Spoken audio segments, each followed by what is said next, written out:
5 वेद हैं, ये प्रमाणित ग्रंथ हैं।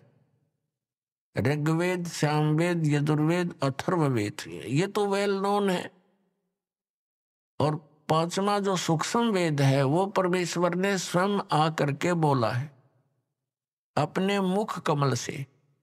उसके विषय में श्रीमद् भगवत गीता अध्याय नंबर 4 के श्लोक नंबर 32 में प्रमाणित किया है। गीता ज्ञानदाता कहता है कि जैसा कि मैंने अभी आपको गीता अध्याय नंबर 4 के श्लोक 25 से लेकर 30 तक में वर्णन किया कि कोई तो देवताओं की पूजा करता है, कोई केवल हवन यज्ञ करता है, कोई योग अभ्यास आसन ही करता है, कोई स्वाध्याय करता है, और ये सभी अपनी अपनी साधनाओं को पाप नाशक जानते हैं। यदि उनको पता, क्योंकि पाप नाश होए बिना भगवान मिला नहीं, निर्मल होकर ही परमात्मा प्राप्ति होगी। तो भावार्थ ये है कि वो सभी इसलिए अपनी अपनी साधनाओं को श्रेष्ठ मानकर कर रहे हैं कि उनको वो उचित मान रहे हैं, पाप नाशक मानते हैं। फिर गीता ज्ञानदाता कहता चौथे अध्याय के 32वें श्लोक में कि इस प्रकार की विस्तार के साथ यज्ञ अर्थात धार्मिक अनुष्ठानों की जानकारी ब्रह्मण मुखे, यहां गीता अनुवादकर्ताओं ने बेईमानी कर रखी है। ब्रह्मण मुखे का अर्थ कर रखा है वेद की वाणी। वेद वाला ज्ञान तो वो गीता ज्ञानदाता बोल ही रहा है, और उससे वो हटकर बता रहा है कि सच्चिदानंद घन ब्रह्म की वाणी में विस्तार के साथ कही गई है। अब श्रीमद् भगवत गीता अध्याय नंबर 17 के श्लोक नंबर 23 में ये ब्रह्मण शब्द है, जो चौथे अध्याय के 32वें श्लोक में ब्रह्मण मुखे शब्द है, वहां भी ब्रह्मण शब्द है। तो वहां इनकी नीत साफ थी अनुवादकर्ताओं की। इन्होंने वहां पर ब्रह्मण का अर्थ कर दिया सच्चिदानंद घन ब्रह्म, जो इसका असली अर्थ है। और यहाँ चौथे अध्याय के 32वें श्लोक में ये डंडी मार गए, क्योंकि इनको ज्ञान था नहीं, बेईमानी कर गए। यहां लिख दिया वेद की वाणी, यहां भी लिखना था सच्चिदानंद घन ब्रह्म की वाणी में। आपको दिखाते हैं, थोड़ा सदग्रंथों को रूबरू कराएंगे तभी तो विश्वास होगा। ये देखिएगा श्रीमद् भगवत गीता पदछेद अन्वय साधारण भाषा टीका सहित, ये गीता प्रेस गोरखपुर से प्रकाशित है। जयदयाल गोविंद का इसके अनुवादक है।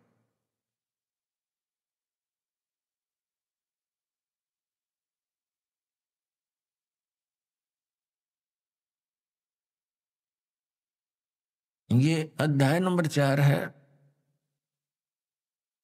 श्रीमद् भगवत गीता का। ये 25 में क्या कहा है, दूसरे योगीजन देवताओं के पूजन रूप यज्ञ का यानी धार्मिक अनुष्ठान का परिपथपाती अनुष्ठान किया करते हैं। पर उपासते माने पूजा करते हैं, ये उपासते माने पूजा करते हैं। और अन्य ब्रह्म अग्नौ यानी ब्रह्म परब्रह्म नहीं, इस काल की साधना तक सीमित है, आत्म रूप यज्ञ का हवन किया करते हैं। और छठा 26वां अन्य श्रोत्रादि समस्त इंद्रियों को संयम रूप अग्नियों में हवन किया करते हैं, यानी कुछ अपने इन कान आदि रोक राख कर ये क्रियाएं करते रहते हैं।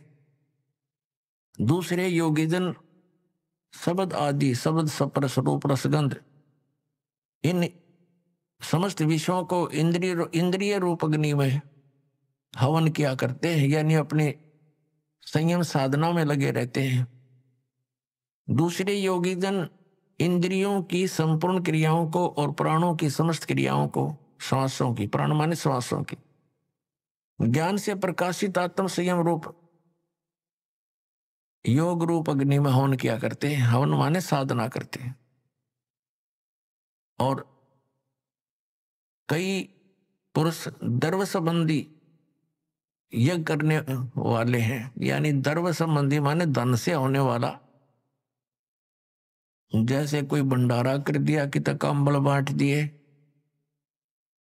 और कहीं कोई धर्मशाला बनवा दी, कोई मंदिर बनवा दिया, इस तरह कि तो भंडारे कर दिए।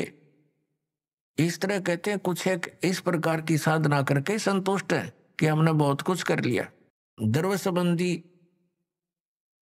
यज्ञ, द्रव्य माने धन से होने वाली करने वाले कितने ही तपस्या रूप यज्ञ करते हैं, कई तपस्या ही करते हैं, अनुष्ठान करते तपस्याओं का। दूसरे योग करते हैं, योग अभ्यास, यानी पेट घुमा दिया कि ऊपर न पर नीचे न सर कर ली, इस तरह की क्रियाओं से ही वो अपने आप को संतुष्ट मानते। और कुछ एक अहिंसावादी तीक्ष्ण व्रतों से युक्त यत्नशील पुरुष, कुछ एक ऐसे जैसे मुंह पर पट्टी बांध गए और नंगे पैरों चल रहे हैं, इसको अहिंसावादी तीक्ष्ण व्रत बोलते हैं। कुछ ऐसी क्रियाएं करते हैं। और कुछ स्वाध्याय रूप ज्ञान यज्ञ करने वाले हैं, जैसे गीता जी का पाठ कर लिया या कोई मंत्र, वेदों के मंत्र गोट लिए, इस तरह के स्वाध्याय बोलते हैं। 29-30 में क्या कहा कि दूसरे कितने योगी जन अपान वायु में प्राणवायु को हवन करते हैं, यानी अपने इन अंदर की 5 प्राणों से ही खसते रहते हैं, प्राणवायु को अपान वायु में। अन्य कितने ही नियमित आहार करने वाले हैं, यानी सीमित आहार, एक बार खा लिया, थोड़ा सा खा लिया, उसका अभ्यास करते रहे। कुछ प्राणायाम करते रहते हैं, प्राणों की और अपान की गति को रोककर प्राणों को श्वास छोटा कर बड़ा श्वास बढ़ाने घटाने के चक्कर में लगे रहते हैं। प्राणों में हवन क्या करते हैं। ये सभी साधक यज्ञों के द्वारा पापों का नाश कर देने वाले यज्ञों को जानने वाले हैं। इसका वास्तविक अर्थ ये है कि ये सभी अपनी अपनी साधनाओं को पाप नाश करने वाली जानते हैं। यदि ये इनको पता लग जाए कि ये साधना पाप नाशक नहीं है, तुरंत त्याग देंगे ये। यदि यही सही होते, फाइनल होते, तो चौथे अध्याय के 32वें श्लोक में गीता ज्ञानदाता ये नहीं कहता कि और विस्तार के साथ वहां लिखी हुई है। अब और विस्तार क्या रह गया, जितने डले डोने थे सारे लिख कर रखे, इसमें बता रखे। अब देखना अध्याय नंबर 4 के और श्लोक नंबर 32 में कहा है, इसमें एक शब्द है एवं बहुविधा यज्ञ वित्त ब्रह्मणे मुखे। ये ब्रह्मणे शब्द है इसमें, चौथे अध्याय के 32वें श्लोक में। कर्मजान विधितान सर्वान एवं ज्ञातवा विमोक्ष से। अब क्या बताते हैं, इस ब्रह्मणे मुखे का जो अर्थ, ब्रह्मणे मुखे को हमने देखना है, इन्होंने अनुवाद गलत किया है। एवं माने इस प्रकार, बहुत प्रकार के यज्ञ यानी धार्मिक अनुष्ठान इन्होंने वेद की वाणी में कर दिया, ये गलत कर दिया। ब्रह्मणे मुखे का अर्थ लिखना था सच्चिदानंद घन ब्रह्म की वाणी में विस्तार से कहे गए। उन सबको तो कर्म जान यानी कर्मों से, शारीरिक क्रियाओं से संपन्न होने वाले जान। नाम उठत नाम बैठत नाम सोत जागबे, नाम खाते नाम पीते नाम से लागबे, ये क्रिया है उसमें। विधि जान, उनको जान। इस प्रकार तत्व से जानकर उनके अनुष्ठान द्वारा तो कर्म बंधन से सर्वथा मुक्त हो जाएगा। अब ये देखना, हमने ये गलत कर दिया, ने बेईमानी कर रखी। यहां लिखना था सच्चिदानंद घन ब्रह्म की वाणी में। अब आपको दिखाते हैं इसी श्रीमद् भगवत गीता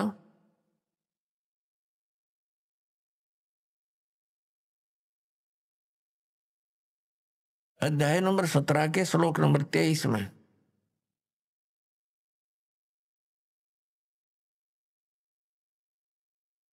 यहां देखना 23 में, इसमें है ओम तत्सत इति निर्देश है ब्रह्मण तिर्विद समर्थ ब्राह्मणा तेन वेदा च यगा च विहिता पुरा। ओम ओम तत् तत् सत सत इति माने यह, ऐसे यह। त्रिविध माने तीन प्रकार का। ब्रह्मण सचिदानंद घन ब्रह्म का। ब्रह्मण माने सचिदानंद घन ब्रह्म, ये यहाँ बिल्कुल सही इन्होंने अनुवाद किया है, का नाम कहा है। अपने आत्मा इस गीता जी अध्याय नंबर 17 के श्लोक नंबर 23 में एक तो ये कंसेप्ट क्लियर हो गया कि गीता ज्ञान दाता से एक सच्चिदानंद घन ब्रह्म कोई और है, सुप्रीम पावर, समृद्ध शक्ति, और उसका मंत्र है ओम तत्सत। ये तीन मंत्र का है। तो एक तो हमारी पवित्र गीता से हमें ये मिलेगा कि कौन सी साधना करने की है, वो कौन से मंत्र हैं जो जाप करके मोक्ष प्राप्ति होती है, और दूसरे फिर हम प्रमाण लेंगे उन महापुरुषों से जिनको हम मुक्त मानते हैं और जिनका ये अन्य संत पंथ उन महापुरुषों के भी प्रमाण देते हैं कि वो पार हो गए। वो महापुरुषों की वाणी भी लेते हैं, तो उन्होंने भी कौन से मंत्र जाप किए। फिर ये सब रास्ता साफ हो जाएगा, शंका समाप्त हो जाएगी। शंका समाप्त हुई, भगवान मिला, फिर तो क्रिया करनी शेष रह जाएगी।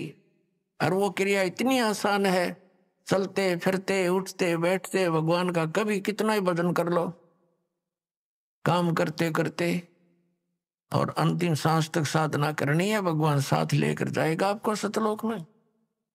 अब देखो, अब हम फिर आगे अध्याय नंबर 4 के श्लोक नंबर 32 पे,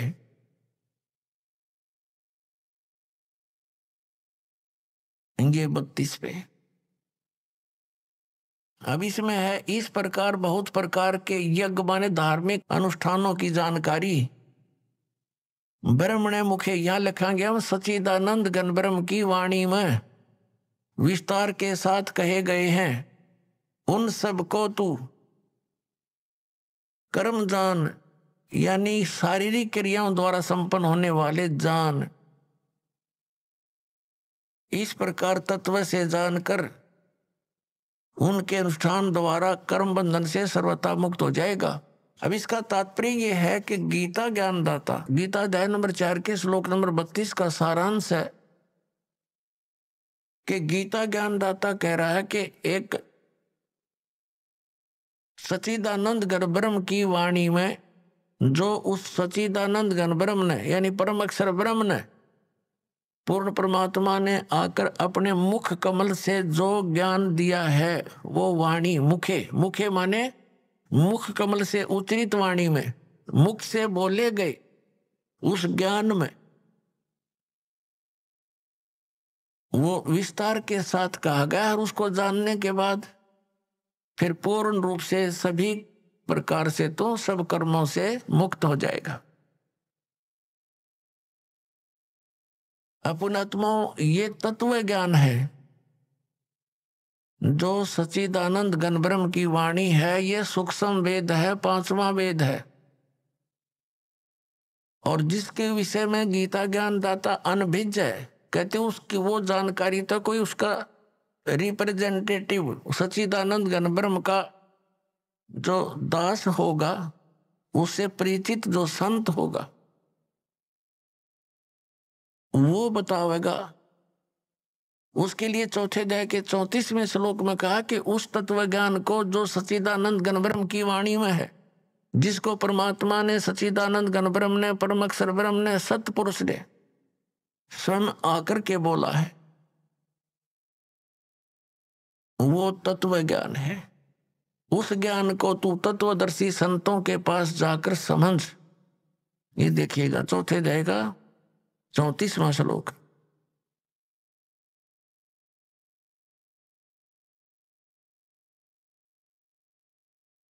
ये 34वां श्लोक।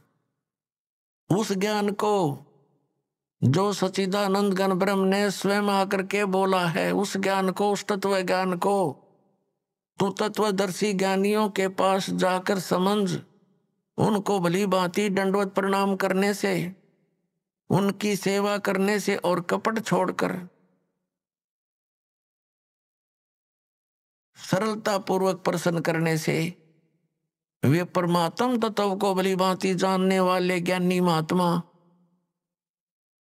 तुझे तत्व ज्ञान का उपदेश करेंगे। अपने आत्माओं कितना कंसेप्ट क्लियर कर दिया। गीता ज्ञान दाता अपने से अन्य कोई परम अक्षर ब्रह्म के विषय में कह रहा है कि वो सच्चिदानंद घन ब्रह्म आकर के अपने मुख कमल से ज्ञान देता है और वो तत्व ज्ञान है। उस तत्व ज्ञान को तू तत्वदर्शी संतों के पास समझ, जाकर समझ, उनको दंडवत प्रणाम करने से, विनम्र भाव से प्रसन्न करने से वो तत्वदर्शी संत ज्ञानी महात्मा तुझे उस तत्व ज्ञान का उपदेश करेगी। इसे सिद्ध है कि गीता ज्ञान दाता उस ज्ञान के विषय में नहीं जानता, नहीं तो ये लिखने और कहने की आवश्यकता ही नहीं थी।